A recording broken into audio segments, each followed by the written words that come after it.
this very special edition of the Oasis Focus and Finance Show, coming to you live from Oasis House in Cape Town. My name is Shafiq Morton, and it's good to be with you. As we all know, earlier today, Finance Minister Malusi Gigaba delivered his maiden speech in Parliament. It was a 2018 budget. I think by now we all know VAT is up to 15%. There is a shortfall of 50 billion rand that has to be met, and the wealthier have to pay more taxes. But in studio with us tonight to help us understand the issues and to unpack the budget is the CEO of the Oasis Group, Ebrahim. Adam, assalamu alaikum. Wa alaikum salam, Shafiq. Nice to be here. Now, Adam, the medium-term budget, we chatted about that in 2017. Doom and gloom, dark days. Come CERNA 2018, and the game seems to have changed. Your comments on that, and also in respect of how do you think the new president is going to impact us economically? So, Shafiq, it's amazing how quickly a year goes, February last year to February this year, and from October last year, the medium-term budget to this year, it goes quickly, and it's amazing how much can change in that period, and even for a country. As you know, I've been a South African optimist and bull forever. A raging bull. Yeah, raging bull. And a lot of my optimism actually disappeared through 2017. Mm-hmm. I couldn't believe that so many people did so much to destroy the very good work that we did in this country due to corruption and due to poor management, and forgetting about why they were serving the people of South Africa. And there was no kind of view that there were poor people who needed jobs, and we needed a growing economy, we needed stability, and all of those items were off the agenda, and personal greed through corruption and other items through poor management, poor governance, led to a situation. By September last year, I was pretty pessimistic. However, being in a position of leadership, I could not express that pessimism because it would be adding to the pessimism around the country at the time. Interestingly enough, the medium-term budget was what they call a kitchen sink budget. What that means is you told it as it is, and you shed no positive light on the future.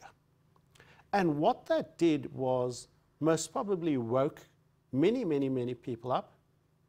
So we must compliment Minister Gigaba for delivering that medium-term budget, because it maybe had a big impact of what happened in December, and resulting in what we are now, 2018, in a very, very optimistic situation. We have a new president. We have a vision that has worked very well historically through the 90s and the mid-2000s. We have the people who implemented that environment of the mid-90s to the mid-2000s ready to act. So between now and then, sea change. We must give the president our vote of confidence. He's saying the right things. He has a window of opportunity. He has a goodwill factor that he must use. He must act boldly. So we've seen some action. We've seen the dismissal of the ESCOM board, but hopefully that's the beginning. We've seen some arrests on corruption. Let's hope this is the beginning. We need to see hundreds and hundreds and hundreds of people arrested, no matter how senior they are. They need to be taken through the due process of court. If they're found guilty, they must be locked away for a very, very, very, very long time, because they stole the hope, they stole the wealth of the poorest members of our country. And we are at a new dawn. We hope our new leadership takes that and makes it incredibly difficult for people to abuse the office, public office, ever again. And we must say, go for it. You have a mandate. Do what you're supposed to do. And we, the South African people, will work hard, we will be entrepreneurial, we will do everything to support you to make this beautiful country grow at the rate it needs to grow to create a better life for all of us. Absolutely, and of course Minister Gigaba said it's a tough but a hopeful budget. So from your viewpoint, what are the takeaway issues from this budget? What do you get from it? So a couple of things. I think you must see this as a first of a series of budgets. We are in a very, very difficult position because of the things that happened before 2018. And there are two elements. We've had to raise the revenue curve a bit. And over the last 4 or 5 years, revenue has been raised through two main areas. The tax on individuals, and especially wealthy individuals. Secondly, the corporate tax rate, there's very little flexibility on that because you're competing and attracting capital. The third element, the sin taxes, have been pushed up very aggressively over the last couple of years. So the only source of revenue was VAT, and many people thought it would be 2%. Now, the thing about VAT, it's a permanent increase. You don't get a reversal in VAT. So 1% is tough, it's difficult, but it's acceptable for where we are. And then further on the expenditure revenue side, things like your fuel levies, etc. And then there's some luxury taxes, which I actually am not in favor of, because if one works hard, one's taxed at a very high rate. One also needs to enjoy the fruits of one's labor. And I do not support the additional taxes on the very, very, very, very high taxes that you're already paying. So that is something that hopefully will be sorted out in the medium term. On the expenditure side, you remember most probably the old president threw a spanner in the works without consulting anybody, or what looks like as if he announced free education just before the ANC election. So we could not afford it. That was the biggest risk for tipping us over to significant downgrades. I think Minister Gigaba and the President has addressed that. So we've funded 57 billion through providing free education for those university students who come from households who earn less than 350,000 rand. So that's a big percentage. Secondly, they've boosted the contingent reserve by 10 billion. Means that other parts are over a 3-year period. Other parts of expenditure, first time we see, now the proof is in the eating, 87 billion of expenditure cuts. Now, I think a lot of that's going to come from doing away with excess spending. I think you can do a lot of that reduction in expenditure without cutting into muscle. So net, difficult environment. Everybody will say, yes, but VAT, we were caught in a corner. We have to come out. This reminds me of the tough decisions we took in the mid-90s, 94, 95, 96, that laid the foundation for the real miracle that we call South Africa. Through, all the way through 2007, 2008, the financial crisis came, which we weren't prepared for, and then we did not have the leadership to lead us through until now, and that's supported by horrible disease called corruption. Now, hopefully, we have the leadership, and we have hopefully do away with corruption. So let's go for it. And Adam, just in the final minute of this particular segment, you are a domestic investor, you're an international investor. How does all of this play into you as an institution? So I think importantly, the spiral of debt, which is a burden for the future, which limits the amount you can spend domestically on your citizens. That kitchen sink of the December, the medium-term budget really pushed that trajectory up, and the previous 3 budgets, that trajectory moved up. First time we're seeing that trajectory move down, so it's stabilizing. So that gives confidence, and you've seen the bond rates improve, the rand and bond rates and inflation all improved, and that gives us a lot of flexibility going forward to turn lower interest rates in future, lower inflation means that we can have faster economic growth going forward. So it's really stabilizing. Tough period ahead, it's not, but we're on the right path. And when you're on the right path and you have confidence that there's leadership and we live in the most wonderful country in the world. So with great leadership, great path, we think that, and lower corruption, we think the future is fantastic. Great for people like ourselves. Excellent. And great for ordinary South Africans who have a long-term view that this is the best country in the world and where we live, where we want to bring where we bring our families up, and where our future is. And on that note, it's time to take a quick break. You are, of course, watching a special budget broadcast live from Oasis House, a special Focus on Finance show on ITV Live. Time to take a quick break, and we'll be back just after this. This program is brought to you by Oasis.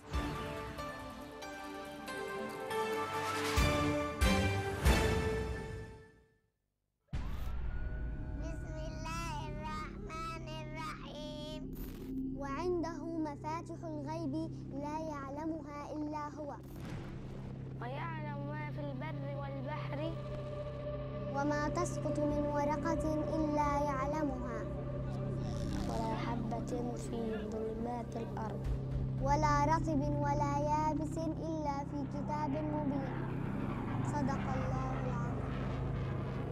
Not a leaf falls but that he knows it. More than ever, the children of Palestine need your help.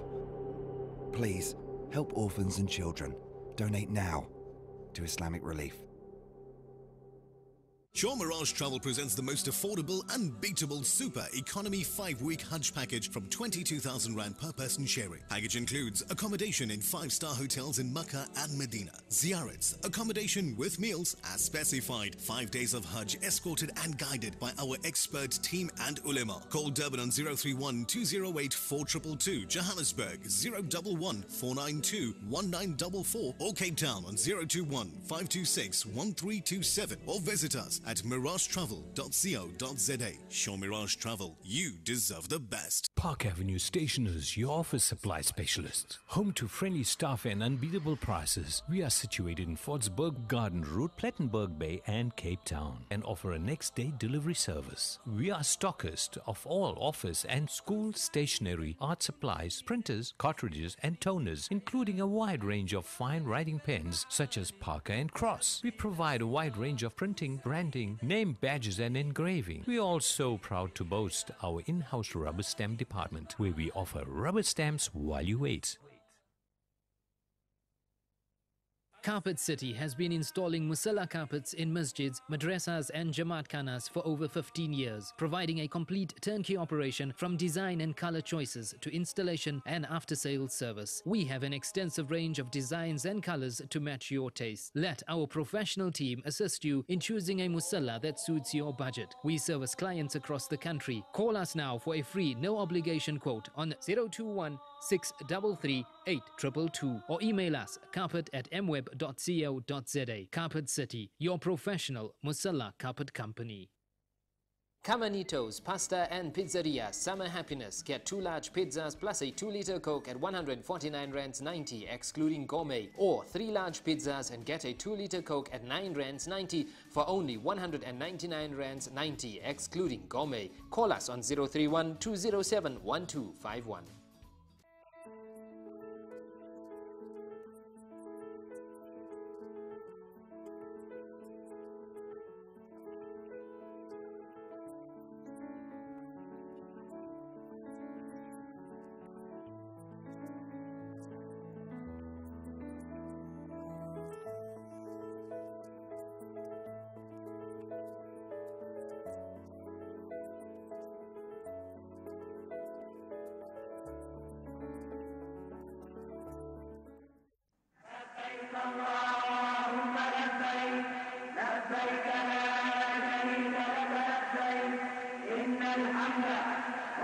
Hajj is a symbol of Tawheed, of unity and equality. It signifies a journey toward purification and forgiveness. It is a journey that every Muslim dreams of fulfilling.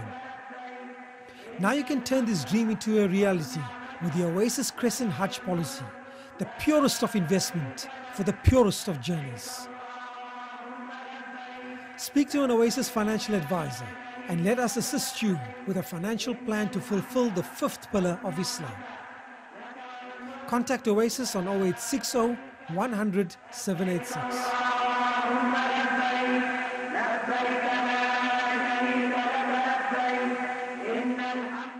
This program is brought to you by Oasis.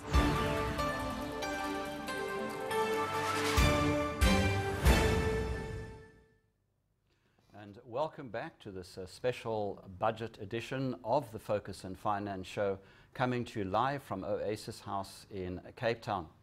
Our guest still in studio is Oasis CEO, Mr. Adam Ebrahim. Adam, let's get on to other business in terms of the budget. There was mention in the budget of structural reform and the fact that governance of SOEs needed some attention. What do you take from the budget on those points? The minister, he mentioned it, he didn't get into specifics, but at least he did mention it. Yes. So when you look at structural reform, South Africa is in a difficult position. We've lacked reform for the last 5 to 7 years. One of the great characteristics of the period from 94 through to 2007, once we stabilized the budget, remember the Nats bankrupted the country. They didn't pass that baton over voluntarily. They ran out of money. We were in a pretty shocking state. And so we had to stabilize it. And we must give credit to Madiba and Thabo and the team then for stabilizing and setting the target for growth. And with that, when they had stabilized, they introduced fantastic reforms. And we should expect those reforms to happen again. And one of the biggest issues that South Africa faces, corruption. So we'll deal with governance in a minute. So we need to ensure that we have reforms. A lot of our structural reforms has to ensure that we prevent corruption ever again. Getting this deep-rooted as it got, with no fear of being held accountable, no fear of anything. So it was brutal corruption. We need to. We must say, never again in our lives and our children's lives should this be allowed. As never again, as Madiba said about racism. Yes. You know, that's really, it's got to be, we've just got to be so firm about it, and as optimistic as we are, but we need to be firm on the bad stuff. Secondly, through that corruption has come a real cancer to our society, because the biggest form of corruption has happened in our state-owned enterprises. I'm not going to use a word, but it's like animals feeding off a trough, okay? And you know what type of animal feeds, okay? And basically, there's been mass corruption at the SOEs. Organizations like Eskom, SAA, they've just stolen the place dry. Poor management appointing friends, and hopefully the reforms will do two things. It's no use just pumping more money in. We need to start stabilizing the operating performance, stabilizing the governance, stabilizing the operating performance, put better management in place. With that comes, you cannot have the problem that the SOE, besides corruption, we've gone through massive capital expansion. The constraint that the previous upcycle had, we had electricity constraints, we had port constraints, we had rail constraints, and we had harbor, road constraints. The good thing that we have today is we have no electricity constraints, we have no port constraints, we have no rail constraints, and we have no road constraints. So we have the ability to grow almost unlimited if we get the SOEs stabilized and the reform of the SOEs, and it is going to include a partial privatization. That will be in year 3, 4. Year 1, 2, and 3 would be the conversion of debt to equity. Kicking out, start with the Eskom, of these rotters who run the place poorly and allow corruption, kicking them out, getting better people, getting better governance, and 2018, 2019 is the year of stabilizing the SOEs. 2020, 2021 is the year where we actually start reducing. Remember, the Nats again left us with, when we inherited this democratic South Africa, what people did not realize, the SOEs were in a mess and there were massive government guarantees. What Madiba and Thabo Mbeki did, they actually got us off the cocaine, the addiction of guarantees. And unfortunately, under the previous regime, we got very addicted to guarantees. So we need to, once we do that through reform, and we start having privatization, and we start funding, you can never again fund a Madupi or Kasili with bad management, corrupt people, and fund it purely out of debt and cash flows. You need to have the third element, which is not available to SOEs at the moment, the ability to issue equity. And that means you will have to bring the private sector in to fund the expansion and the growth in the economy. What we do have in our favor at the moment is a growing global economy. Now, there's another question that comes into us. People are talking about something called corporate governance. We need corporate governance. Give us a definition. How do we understand this? What does it mean? Behave.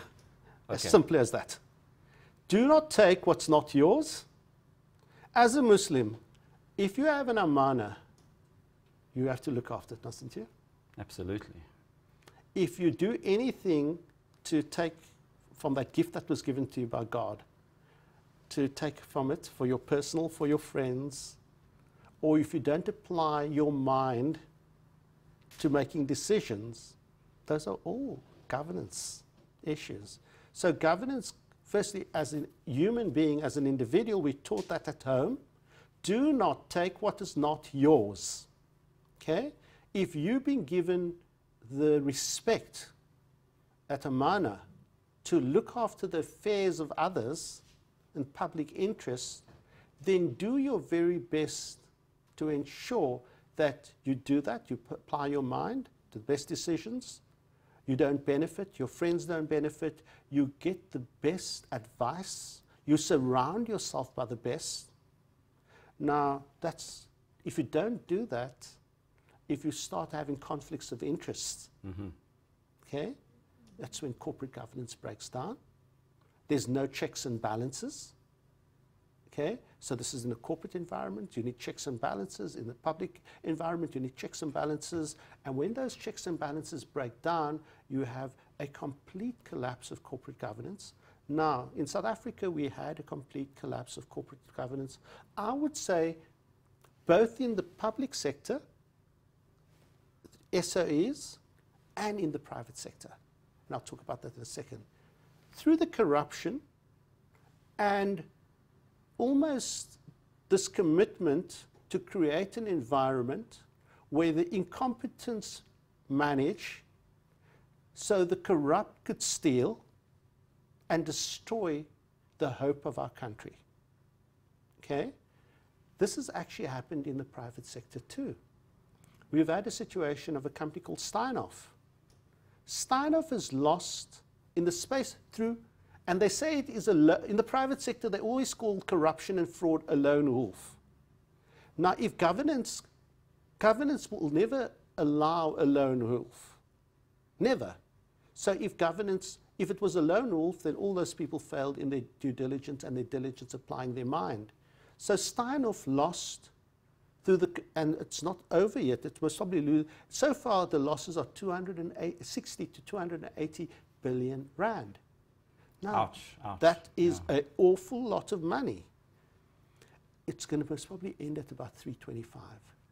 Wiped out the wealth, 325 billion of wealth will be wiped out at Steinhoff.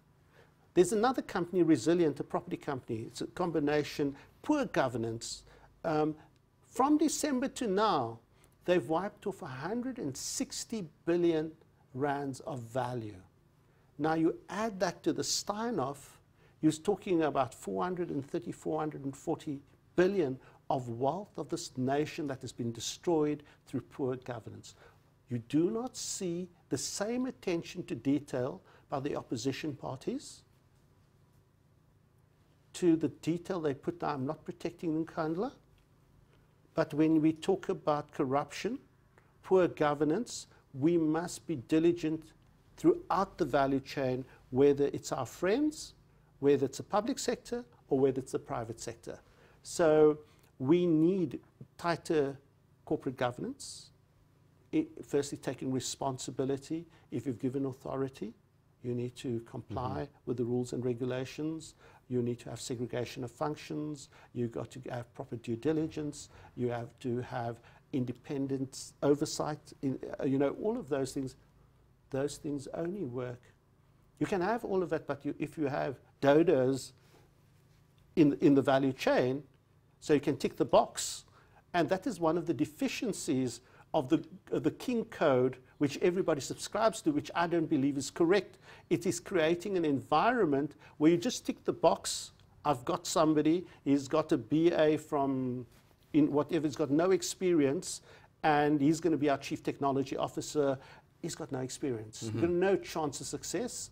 So tick box corporate governance is actually getting us to a situation where the private sector looks as bad as the public sector. Most probably 40%, I'm going to use an Afrikaans word, so forgive me, 40% of the Johannesburg Stock Exchange companies are fraught. I wouldn't touch them, wouldn't invest them. They don't deserve a penny of my investors' money. What's concerning to us, South Africa ranked very, very, very highly on governance, on audits, on regulatory. In the space of 3 years, we've gone from number 1 to number 30. This is before Steinhoff, this is before KPMG, this is before Resilient. So when the numbers coming through next year, we will be at number 50 or 60. A deterioration in 4 years from number 1 to number 40, 50. We've got to stop it immediately. We are managing the wealth of the nation. We need diligence. We need high quality corporate governance to ensure the corrupt and the fraudulent in the private sector and the public sector never is allowed to touch the wealth of our nation ever again. And our final question, we've seen a lot of incompetent people in very high positions wasting, frittering away the country. I'm sure you're positive there are South Africans who can do what we're describing. We do have the skills. Of course we do. This country, we produce the originators of PayPal. It also is the originator of Tesla. Creepy crawly. Creepy crawly. I mean, we got so many firsts. The first heart transplant. Cape Town, a city close to my heart and the city that I love. Through incompetence, through poor management, through divisiveness, the leadership of the city and the province has not provided alternative water sources and to supplement our water sources. That should not be allowed. Which are under our very feet. Under our very feet, the water's running down from the ocean. Interestingly enough, the largest or second largest desalination plant in Saudi Arabia, country naturally short of water, is being manufactured or constructed by a Cape Town-based company, and we do not have, according to the people here, the skills and the money to pay for that. If you run out of water, I cannot live on 50 litres. Nobody can. We run a sophisticated, world-class, I work hard, I should be able to take a shower in the morning if I want to, a shower at night, and I mustn't look at my clock. Yes, I must be diligent and not waste. But, you know, I put a lot of effort, I spend a lot of money on taxes and rates, I make my contribution. It's time for those in charge of the city and the province and nationally to wake up and say, serve the citizens of this country, serve the citizens of this province, and serve the citizens of the city. They deserve water and they deserve a brighter future. And our final comment as the minutes tick down, do you think we need to have this ethos of public service, that a public servant is in fact serving the public, and we are the public and we have a right to that service? Exactly. And one of the things I go to, maybe once people finish matric or university, they should have 6 months of public service. Whatever it may be, we must define it. They must give back to society and understand and connect with the rest of the population and understand what it is to serve and to be relied upon by our fellow citizens. So if we encourage that, but we need to take that home and encourage that at home. And the last message I want to leave you, Shafiq. Tonight, we stand on a new dawn, a dawn that reminds me of that incredible feeling that we had when Madiba walked out of Pellsmore and we waited for him to reach the parade. We all had this incredible feeling of success, of jubilation. We then went through a tough time to restore the financial position of the country, and then we motored. Okay? Let us have the same spirit, the same commitment. And for all those who are pessimistic, okay, for every word that you say pessimistic around the country for the next 6 months, 1 hour of community service. Adam Ebrahim, CEO of Oasis, shukran, thank you very much for that. And of course you are watching the Oasis Focus and Finance Show, our special budget edition, coming to you live on ITV.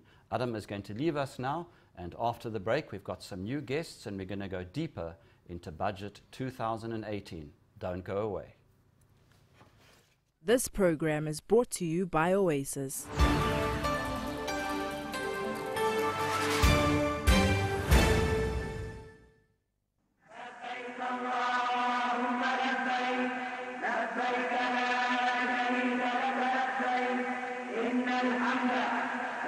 Hajj is a symbol of Tawheed, of unity and equality. It signifies a journey toward purification and forgiveness. It is a journey that every Muslim dreams of fulfilling. Now you can turn this dream into a reality with the Oasis Crescent Hajj policy, the purest of investment for the purest of journeys. Speak to an Oasis financial advisor and let us assist you with a financial plan to fulfill the 5th pillar of Islam. Contact Oasis on 0860 100 786.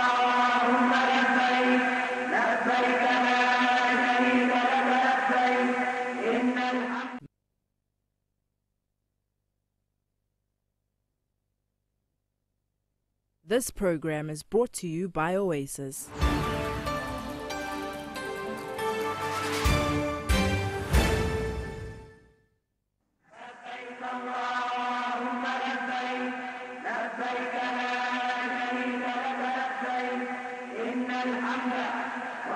Hajj is a symbol of Tawheed, of unity and equality.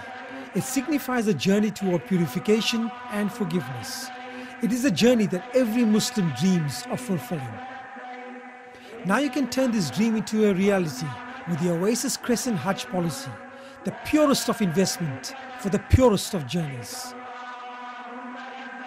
Speak to an Oasis financial advisor and let us assist you with a financial plan to fulfill the 5th pillar of Islam.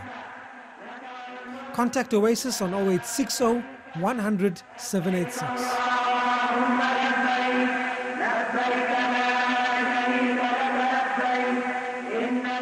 End the hunger pangs of a child with your zakat. IDM feeds over 1,000 children daily from disadvantaged communities for only 250 rands per child per month or 3,000 annually. Adopt a child and their progress. Sponsor one or more of these needy students and earn reward from your Lord. Call IDM at 031 304 6883. IDM, caring for the poor. Be part of the preservation of the word of Allah by sponsoring a Hafiz for only 2,000 rands a month. Remember, Allah is in the assistance of His servant as long as He is in the assistance of others. Every nation is built on a solid foundation. The Al Tawheed Foundation. Contact us on 011 211 6009.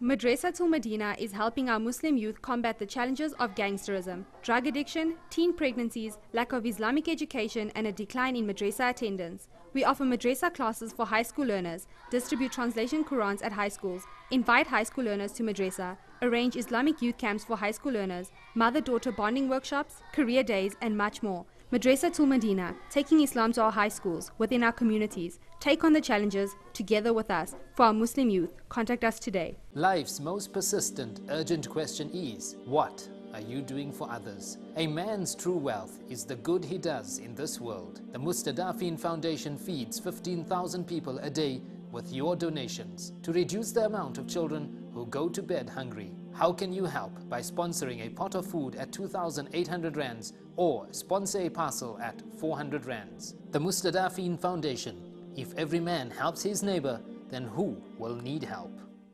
If you are looking for the perfect wedding destination, then look no further. Our elegantly designed marquee is the first in Johannesburg, right here at the Palm Continental Hotel. We have tailor-made packages to suit your requirements. Call us now on 087 805 7256 to arrange a viewing.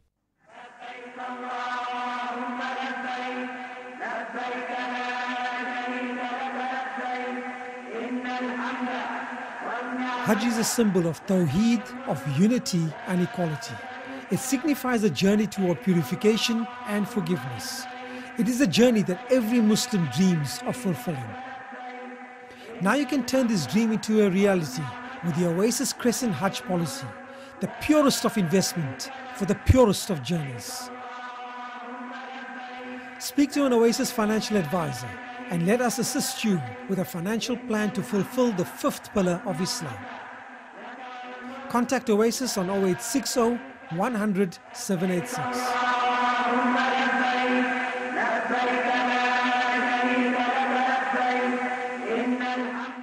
This program is brought to you by Oasis.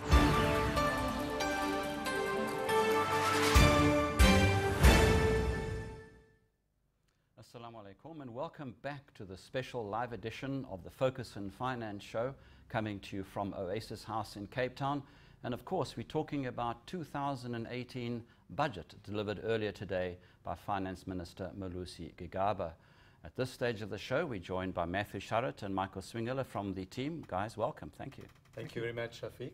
Matthew, let's start off with you.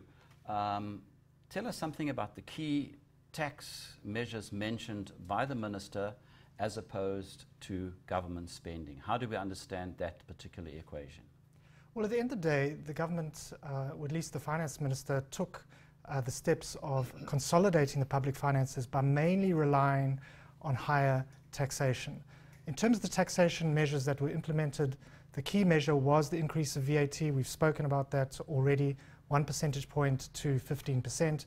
And basically that allowed the Treasury to generate revenue over the coming year of just over 20 billion. So that's just under half the undershoot on the budget that was required. The second issue was on personal income tax. Rates were not increased, but in terms of what they allowed for inflation adjustment to the income tax brackets, they only allowed partial adjustment. So for the lowest three income tax bands that earn up to 420,000 Rand a year, the Treasury allowed a 3% inflation adjustment, which is much lower than the actual rate of inflation of 5%. And for the top four bands earning above 420,000, they didn't allow any adjustment at all. This process allowed the Treasury to generate over the coming year, an amount close to 7 billion. There was also the increase in the fuel levy, 52 cents per litre. That's going to raise petrol prices from the 1st of April by 3.5%. So that's going to hit motorists in the pocket. But this allowed for an increase in revenue around 1.2 billion.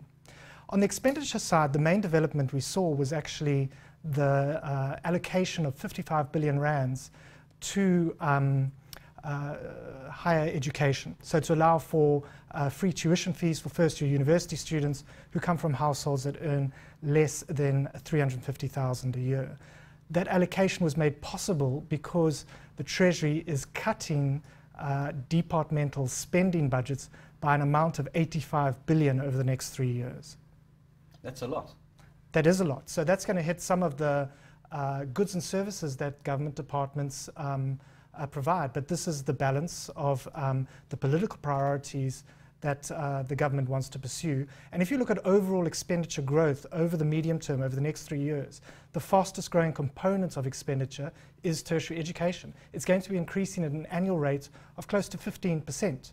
The next biggest item on the expenditure agenda is actually interest service costs. Because we have so much debt that we're servicing, those costs are going to be growing close to 10% a year. And that's a real diversion of efficient government spending. Michael, let's turn to you. A lot of people think that the right medicine has been given to us, but how do we understand it in terms of the relationship of tax hikes and expenditure cuts? Is the balance correct? How do you think the ministers performed in this arena? Shafiq, I think we need to face the facts that government finances are in a difficult position. Mm-hmm. And touching on what Matthew indicated, that debt service cost is the second biggest cost item. Ain't going to go down. For us as a country. So you cannot continue increasing your debt further. You get to a point where the risk increases to levels that becomes unsustainable. And less money ultimately going to actual services, and more money going to interest cost to service the debt of the country. So we got into this position because of many years of very low economic growth and a lack of control over government expenditure. So the viewers and all of us knew that there had to be quite a lot of revenue increases or tax hikes, and there had to be a start, at least, and I think a strong effort to start managing the expenses better. But we also know that over the longer term, if you want healthy government finances, the best way to get that revenue to grow is to get sustainable, strong economic growth. And that's a function of getting the base, a healthier base now, by increasing the revenue, but we cannot continue doing that. It's not sustainable. And the only way to get that strong, healthy economic growth is sustainable and clear government policies that encourage growth, labor, business, and government trusting each other, working together, and that is how we're going to get stronger economic growth. And that's the only real sustainable way. What I'd like to personally see more of a focus now on that we've come through the, it's been quite a difficult political period that we've come through, a period of uncertainty. We've come through the State of the Nation, through the budget. Now I'd see things like irregular spending being tackled. The Auditor General identified 45 billion rand last year of irregular spending. Now this means spending that doesn't occur in line with the guidelines, mainly due to supply chain management weaknesses. So that's the area that I'd like to see a lot of focus on and improvement on now. That 45 billion is almost the shortfall that the minister was talking about today. Exactly, and I think we need to give our leadership time to put in place the structures to ensure that that irregular spend is eradicated. Matthew, the GDP forecasts coming from the finance minister have changed. He sounded a little bit optimistic. They're a few percentage points more optimistic. So how do you see our budget deficit going forwards? Yeah, that was an interesting development in the budget today, that what we have seen globally is a synchronized recovery unfold, which is pretty much across developed and emerging markets. And importantly for South Africa, that we have shared in that improvement. So even before Cyril Ramaphosa was elected president, we have seen indicators pointing to a cyclical recovery in South Africa.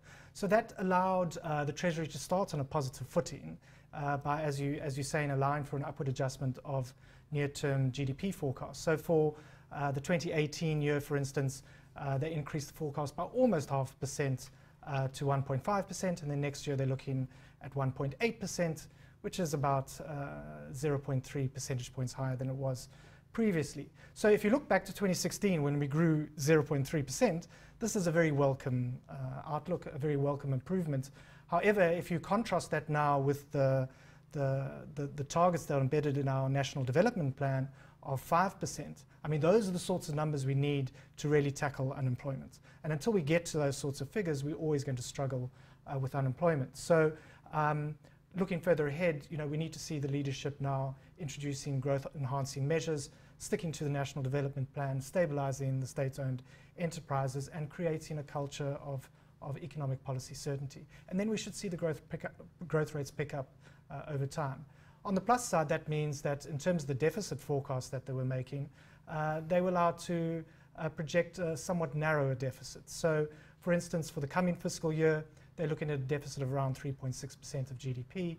That's almost 0.3 percentage points lower than previously. It's not a lot. If you look out over the forecast horizon over the next 3 years, that deficit number doesn't actually change, pretty much stays around 3.5%. That basically indicates to you the tough slog ahead that we have in terms of stabilizing over time the public finances. And as Michael pointed out, the only real way out of this in terms of self-sustaining public finances is through improved economic growth. In fact, the Minister said in his speech, Matthew, that he wants to actually go beyond the projected figures. Curveball question, do you think he can? I think it's possible. I certainly think it's possible. If you actually look at the investment and inventory cycle post the financial crisis in 2008, 2009, that has been historically very subdued. Basically, the private sector has not wanted to build up inventory levels because they've had fairly bearish views about where demand was going to come from, and they haven't invested. So in terms of where you look at cyclical recoveries, the place to look for is how inventories and investment react. And that can surprise you on the upside when businesses find that demand has picked up, where they look at their capacity utilization rates, they're fairly close to historical averages because they haven't made maintenance adjustments, they haven't invested in new capacity, and suddenly you get this uplift in sentiment that drives the investment process that can make material impacts on GDP growth numbers. And the kind of numbers that we're looking at is that if you look at a sort of 4 to 5 year period, it's entirely plausible under conditions of economic certainty and growth enhancing policy that we could reach 4 to 5% growth rates. And Michael, in our final 1.5 minutes of this particular segment, a double whammy question as it were. The first one, issue of VAT, 14 to 15%. And then the second part of the question, Moody's, in the background, are they going to downgrade us? Let's deal with the last one first, just briefly. Shafiq, we believe that the Minister of Finance and Treasury have done enough here to avert a Moody's downgrade. And just on the VAT, coming back, first increase in 25 years in VAT. I think it was a very tough decision. But again, Treasury and leadership has shown that they can take those tough decisions. And it wasn't 2%. Yes, I think that's important. But I think just to end off, we must remember that a lot of the other avenues have already been exhausted. Personal income tax percentage rates have been increased. A additional marginal tax rate of 45% was introduced. We haven't seen inflation increases in the brackets for the last 2 years. So a lot of that has already been exhausted. Corporate tax rates in South Africa, we must be careful that we don't become uncompetitive, because we've got the US down at 21%, the UK at 19%, China at 25%, South Africa corporate tax at 28%. So I don't think there were too many other options. And then just lastly, I think to just make sure that there is some safety net, the social grants increasing at an annual average rate of about 8%, it does give some protection at the lower end against the VAT increase. And Moody's, are they going to downgrade us or not? What do you think their sentiment is? Our view is that they've done enough that we should not see a downgrade. And on that optimistic note, Matthew Sharrat, Michael Swingeler, thanks for chatting to us in a special live broadcast about the budget. Thank you very much. Thank you very much. And of course, you are watching a special live broadcast from Oasis House. It's a Budget 2018. We're going to take a quick break. And after this break, we're going to be talking a little bit more about tax. Stay with us. This program is brought to you by Oasis.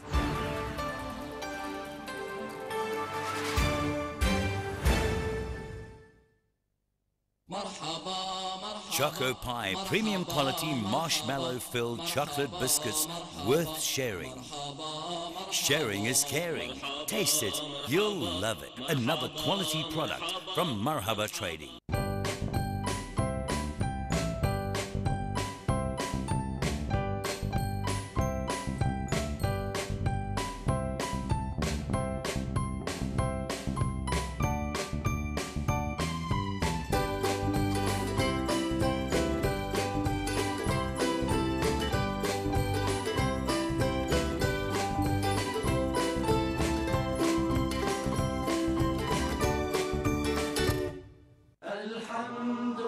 Wonder Dates are excited to announce the arrival of a variety of fresh dates from Medina, Dubai, Egypt and Namibia. Our selection of the finest organically grown quality dates is bigger and better than ever before. Whether it's for Ramadan, Nikahs, Walimas or part of your everyday meal, we have a date to suit your taste and are available throughout the year. Wonder Dates, South Africa's first and only date shop with the largest variety under one roof. Wonder Dates, bringing the freshness of the farm to your home.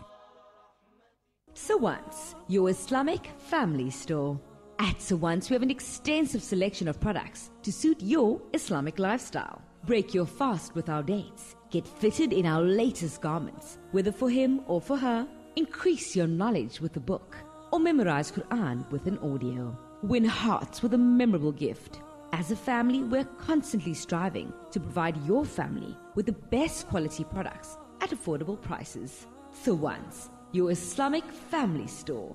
Your family's convenience is our commitment. Esquire Technologies is a proudly South African black empowerment company and one of South Africa's leading importers and distributors of IT hardware and digital lifestyle products. Established in 1999, with the head office based in Midrand at the Esquire Digital Lifestyle Park, which is an 8,000 square meter warehousing logistics center, with regional branches in Cape Town, Durban and Port Elizabeth. Visit us on Facebook, Twitter or esquire.co.za. Khidmatul Awam. Our vision is to make Hajj and Umrah accessible and affordable to all Muslims in Southern Africa. Come in for a personal consultation at any of our offices in Johannesburg, Durban and Cape Town. Only South African Hajj operator awarded by the Muassasa for non-Arab African countries for good cooperation in Hajj 2013. Khidmatul Awam, your preferred Hajj and Umrah operator, striving to always make your travel experience affordable and memorable.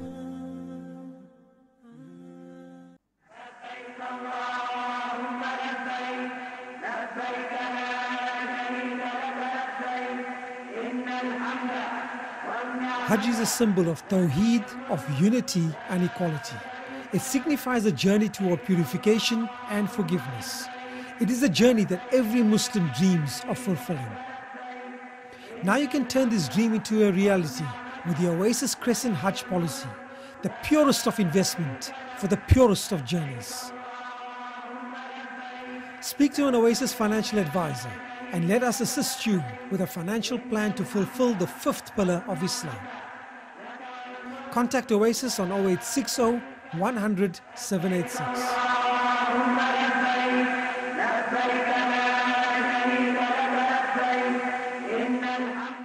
This program is brought to you by Oasis.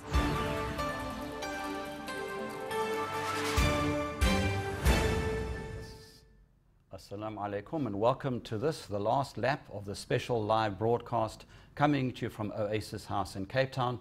We're talking about the 2018 budget. Joining us in studio now, Musa Akudi, who is Legal and Compliance Officer at Oasis, and Michael Swingler stayed on for the final session. Musa, assalamu alaikum, welcome to the show. Thank you. And Michael, I've welcomed you already. Musa, we've got more tax money. How is government going to spend it? Yeah, look, the main driver to the increased taxes was the expected revenue shortfall. Increased taxes are expected to raise about 36 billion in 2018-2019. And then just to highlight some of the areas which have been earmarked for the revenue spend, relates to higher education and training. Over the medium term, about 324 billion has been allocated. This includes 57 billion which has been allocated to the Department of Higher Education and Training for fee-free higher education over the next 3 years. This is in addition to the 10 billion which was provisionally allocated in the 2017 budget. And then also the allocation is to provide fee-free education for first-year students in 2018, the 2018 academic year, and then it will be expanded to first and second-year students in the 2019 academic year.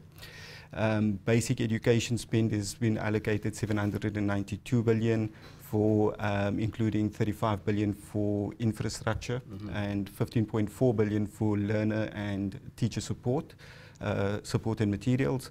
And then just the last point to highlight is on social protection. So social protection spend is geared towards improving social welfare, service delivery to vulnerable individuals through policy and legislative reform, as well as expanding the number of social workers.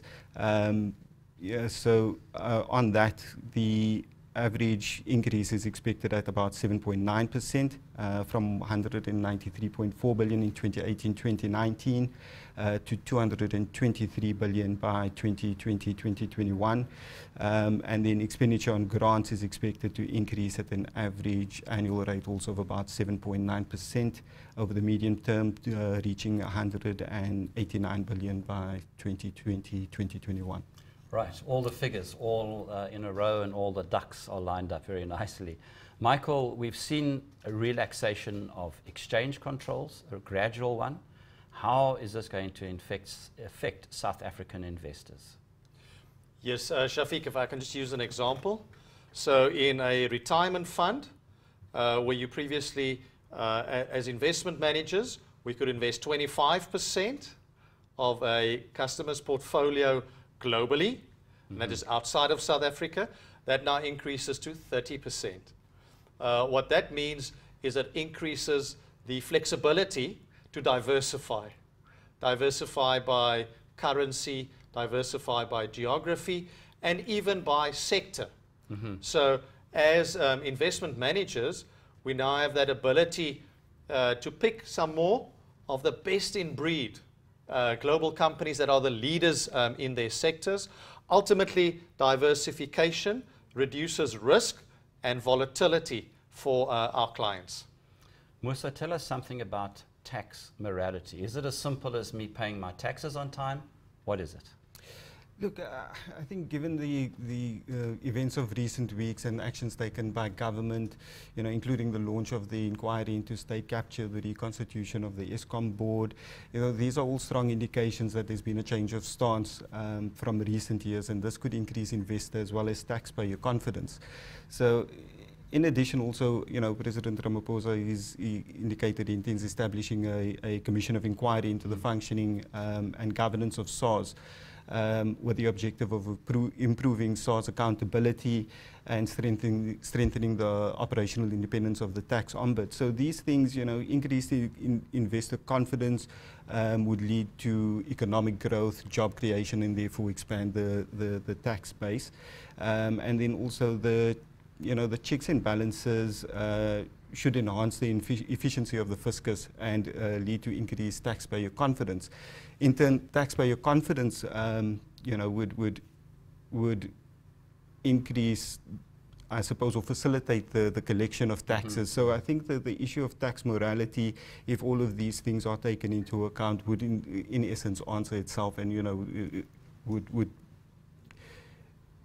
increase tax morality effectively. We pay our taxes, then the government can actually do things. Yeah, yes. So the money goes to where it's allocated for, essentially. Yeah. Right.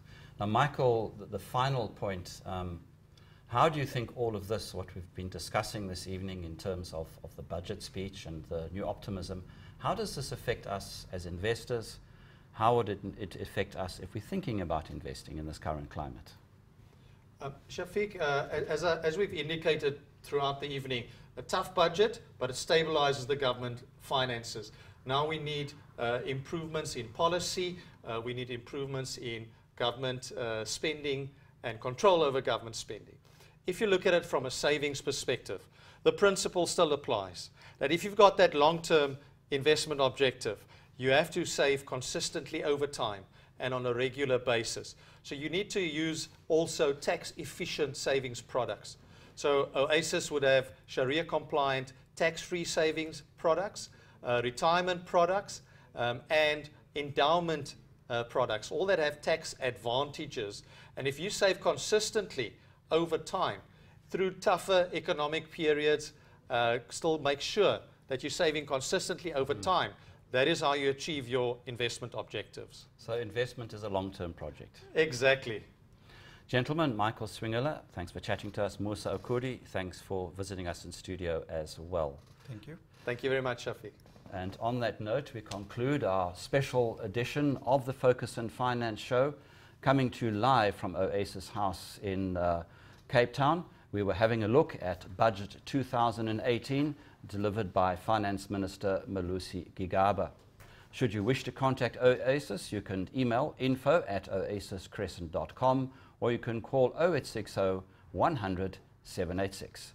And from myself, Shafiq Morton, for the final time this evening, Assalamu alaikum wa rahmatullah.